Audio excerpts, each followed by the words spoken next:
Hello, I'm Penny Gripper, and I'm going to answer a few questions about my experiences and my thoughts about the mental health workforce and their training. What was it like accessing services? At the start, I didn't know what I needed. I didn't want to take up the services other people needed too. But I didn't start to recover until I saw a nurse for 1 hour once a week. Rather than asking how often I wanted to see him, he just started seeing me every week because there was more work to do. Before that, I didn't form helpful relationships with staff because I didn't see them often enough. I went through several crises which probably took more staff time than if I'd asked for more help in the first place. I couldn't ask for specific services because I didn't know what was available. So it would be really helpful to invest time early on in contact with the service to explain to service users what services are available and which professionals do what. What aspects of the services were most helpful? Helpful and healing relationships make more difference than any other skills, knowledge or techniques. A diagnosis that makes sense is more than a label. It is the key to understanding yourself, self-managing your condition, and connecting with peers who understand you. Involving my family with my diagnosis led to it changing to one that helped. I've now got a full history on my records and a complete description of my experiences. This helps staff who don't know me to pick up critical information quickly.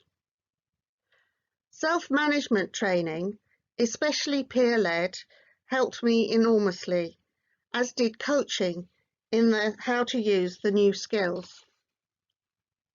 Peer support was a revelation. I talked to people without having to explain and was able to use plain language and was inspired by the successes of others in managing their conditions. Meaningful activities were crucial, both as a distraction from my distress and symptoms and as a positive way to make life worth living.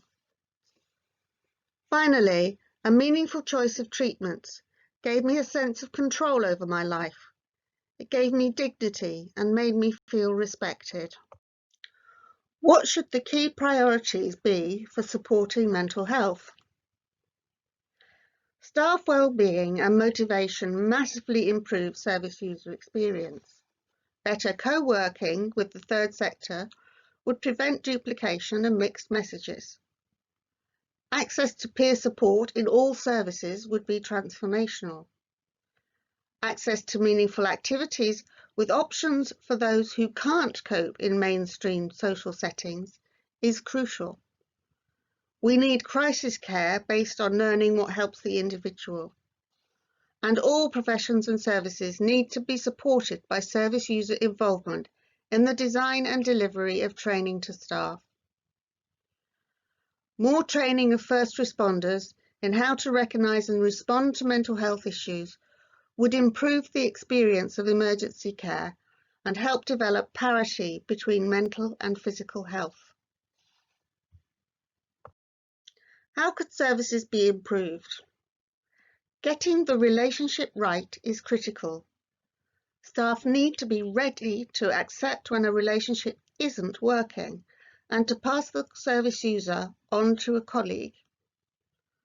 Coercive practice must stop. It destroys relationships, creates trauma, oppression, loss of dignity, undermines respect of staff, and is likely to obstruct recovery. It is critical to develop mechanisms to pick up and address abuse of service users or carers by staff. It is often hidden in one-to-one sessions where there is no audio recording. Reading your records should not be traumatic. They need to record the facts which support decisions and provide an opportunity to support learning.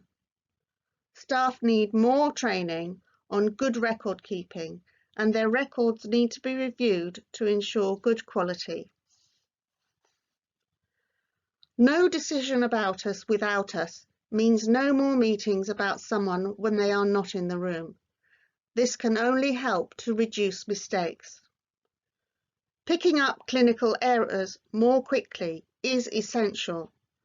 Lack of progress is a great indicator of possible mistakes in diagnosis or treatment. A better complaints process and training in how to deal with complaints constructively is essential for all staff. We need an approach which is not focused on what happened when or on who said what, but which focuses instead on how and why the person became so distressed and what needs to be done to resolve that and prevent it happening again to anybody else. If you could make one change, what would it be? For me, this would be no decision about us without us, which would make the most difference to the most people the most quickly. Thank you for listening.